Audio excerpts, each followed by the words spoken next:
women making society polygamous. What's your thoughts on that? You made a video about that. I did. So you kind of have to read between the lines on the data. So there was a general social survey that was done recently that basically disclosed that in the last year, 1 out of 3 men under 30 did not have sex. Yeah. That's an incredible finding. The 20s are a really important decade for mating and dating. And this basically said that 1 in 3 guys were completely invisible. They were totally not even in the sexual marketplace. The comparable statistic for women in the same age group was 1 in 6. So 1 in 6 women under 30 did not have sex in the previous year. So if you do the math, this basically means that active participants in the sexual marketplace, there's 5 women for every 4 men. That means somebody's sharing somebody. I mean, the numbers don't add up otherwise. Absolutely. So roughly, according to those statistics, 20% of women are in some sort of polygamous arrangement, whether they're aware of it or not. Now, does that mean that they're in a negotiated, open relationship? At minimum, yeah.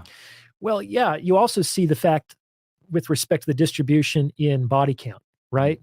The top 1% of women have had 50 partners or more. The top 1% of men have had 150 partners or more. Yeah. So what we also see as a consequence of this is, I'm sure you talk about this on your channel, is hypergamy. Yeah. Women want to date for gain. We were talking about that earlier.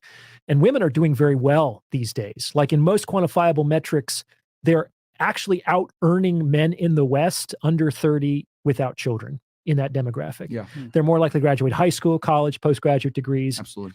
Especially in income and education, they're doing really well relative to men. Absolutely. Which basically means that if they're continuing to hang on to their hypergamy, there's a smaller and smaller pool of men that they're ever going to even consider as a potential mate.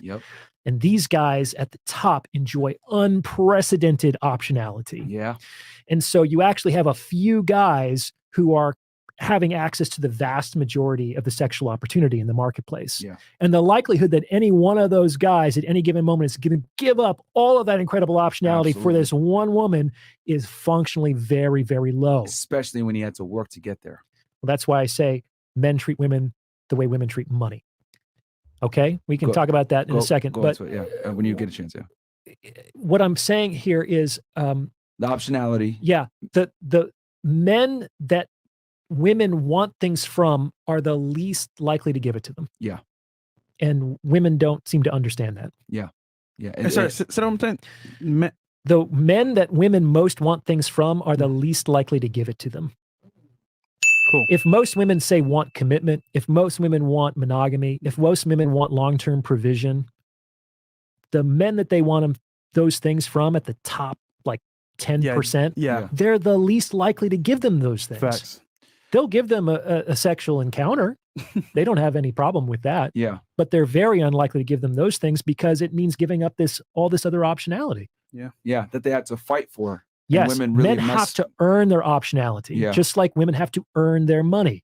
It's women. It's like, would you rather spend your own money or somebody else's money? Of course, you'd rather spend someone else's money. That is rational. You're very loath to give up your money if you had to put your blood, sweat, and tears into earning it.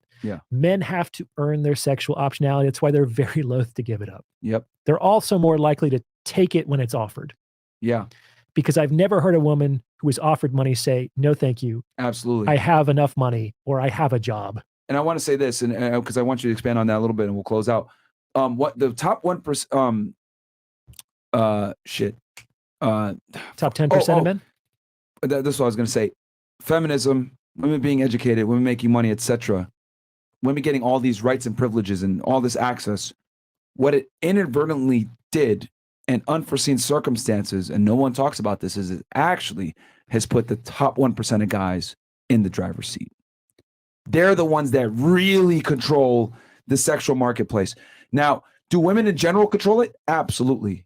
But the reality is the guys at the absolute top have they control monopoly. the sexual marketplace and they control the monopoly. And women inadvertently did this by increasing their own status because they're slaves to their hypergamy. So therefore, since they're slaves to their hypergamy and men need to always be in the social hierarchy at the top for women to be attracted, they've inadvertently given all the power to a small percentage of men that you just described are the least likely to give them what they want. So they have to settle with a guy a lot of times that's on their level or maybe lower, and they can't satisfy that hypergamous tendency. Every girl come on the podcast. Oh, I dated a guy that's a bum. I've dated a guy that's less than me. Where's he at now? That's my famous response. And they never have an answer. It's fucking crickets every single time. So, yeah. Real quick, you have an analogy with men treat women like with the money analogy. Can you tell the audience that one last time? Yeah, I made a video a while ago. It was entitled "Women Treat Men the Way Men Treat Jobs." And it was kind of a way to introduce men to the concept of hypergamy. It's not personal. Yeah. Like, you might be at a job, you might not have any problem with your job. You might even be happy with your job. But if you get a call from a recruiter and says, hey, I just got off the phone with this company, they're willing to offer you 3 times your salary. They're going to give you unlimited PTO. You don't have to commute to work anymore. You're at least going to entertain that offer. Absolutely. Yeah. And the vast majority of folks aren't going to entertain it for very long. They're going to put in their notice. Yep. And they're going to say, and they're going to believe it. They're going to say, I wish you all the best. It was great to work here. You were so wonderful. I really hope that you guys succeed. I just have to do this for my career. That's the right move to make as a career. Yeah. Right. And no one is going to say, after all the training we gave you, it's like, of course we understand that they're going to go somewhere else if they offer him 3 times as much money. Yeah. Like, that's how women treat relationships. Yeah.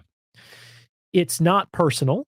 It's what man offers the most compelling, complete salary package. That comes back to your rationality that you described earlier. Exactly. Yeah. And it's not just money. Like, I know women, for example, who will take a pay cut if it means that they have more flexibility with their hours or they don't have to commute. So I have another metaphor that it's like, it's the cat that decides what milk is good. You can't be pouring out milk and be like, cats should like this milk. It's like, if there's no cats drinking your milk, dude, that milk ain't good. The cat decides what milk is good. Yeah. So the market dictates your value. And it's that woman's preferences like in that time, moment. Money, it could be, for example, just lifestyle, whatever she wants as her primary agency. If the man provides it, that might be her gold. And she's going to choose, all things being equal, the man that offers her the best possible option of her available options. Right. That's it. Yeah. And so the best way to secure the best possible relationship as a man is to be a woman's best possible option. Yeah. This is the other flip side of it. It's like, most guys know what it's like to have shitty jobs. Yeah. Like we were talking earlier, it takes about 10 years to build anything, right? Now, you might have dealt with low-paying jobs or disrespectful bosses or overbearing colleagues. And imagine after 10 years, you actually land a job where the salary's good and you're doing something meaningful and you like your colleagues and you're excited to go to work. You're not going to do shit to rock the boat in that situation, especially because you know what the job market is like out there. Yeah. You could lose this job. It's probably not going to be a step up. Yep. Women know what's out there. This is why I always call a bluff on a woman's jealousy tactic, which is other men make me look good. You know what I'm saying? I have nothing to fear from the average dude out there. Yeah. Go and see for yourself, sweetie. Don't, no skin off my back. So if you become a woman's best option, and she's actually had some experience in the sexual marketplace, not necessarily by sleeping around, but just by dating and knowing what kind of men are out there, and she can recognize you as a high value man, you're going to have effortless relationships. Yeah. But you have to be significantly her best option. Yeah. The money thing, real quick. Can you describe that to the audience before we close out? Because you had said women don't want to spend their own money, etc. But there was a metaphor linked to sexual market value. Real quick, Sure. Yeah, the money thing. So I made that video, and people said, "We'll do the same thing for women." And okay, so I thought about it, and I came up with the metaphor that men treat women the way women treat money. And you might think on the surface it's kind of the same thing. Women treat men like jobs. Men treat women like money. Not the same fucking thing at all, man. Yeah. Okay. One of the main reasons why is, what are your associations about work? For most people. Gotta go to work, 80% man. plus hate their jobs. Got those Mondays, man. What's people's association with getting paid? Awesome. Oh, yeah. It's the second Friday of the month. You know what I'm saying? Okay. So this is what most women don't understand. It's like I can now go into a bar and in maybe an hour, I can come out with 5 numbers. Okay. It took me 10 years to be able to pick up a girl in 10 minutes because I had to become a high value man. I had to overcome my approach anxiety. I had to be charming. I had to learn some game. I had to get my fashion on point. Like I had to be someone that a woman would be attracted to relative to my competition. And she needs to be able to see that in 5 minutes or less. Yeah. Okay. Women don't understand. When she says yes, that's my payday. I've worked for 10 years to get that yes. From her perspective, we just talked for 5 minutes. I did 10 years of work to get that yes in 5 minutes. You understand? Yeah. And that's why women don't get it. We do all of that in order to get access to them. Yeah. So when we get it, it's payday. We don't think we got to do anything more. What kind of relationship goals do most men have? They're just happy to be there most of the time. You know what I'm saying? Simple. Because it's like, finally, I got the girl. Women have no idea of how hard it is for the average man to get a woman. Versus it's just the beginning for the woman. Yeah. You know what I'm saying? And she might get frustrated, like, where is this? It's like, dude, I just put in a decade of work. Can we just chill here for a while? Yeah. You know what I'm saying? So that's one way, is that men have to earn their sexual opportunity. And just like women are unlikely to pass up freely offered money, men are much less likely to pass up freely offered sexual opportunity. Bam. Another part of this metaphor is, if we're talking about money and you went to your financial advisor, do you think he would ever under any circumstances say you need to invest all of your money into one stock? No, absolutely not. That would be ludicrous. Stupid, yeah. It would be stupid. So a lot of men, let's say, diversify their portfolios. And women do that too. That's why we were talking plan B, plan C, plan D, plan Z. They understand this. That's why they don't like it when men do that. Yeah. It's not because they don't get it. They get it. It's a taste of their medicine. Kind of. Yeah. That's why they don't love that, because it's like, he's doing kind of what I'm doing here, you know? And if I'm doing it, then it evens out that power imbalance, which is generally not looked well on by the person who enters into the situation with more power, which is often the woman. Yeah. Does that make sense? They're used to being in the driver's seat. But it's ironic because it's like, that's what gets them attracted to you, is that you can kick them off the driver's seat and you're in it, which is interesting. It's a fine line, man. It's like, it's almost impossible to walk that line. You know, women want a guy who's confident but not cocky. It's like, okay, you're just walking on the razor's edge, and that's just one of 100 examples I could give. Damn. No, man.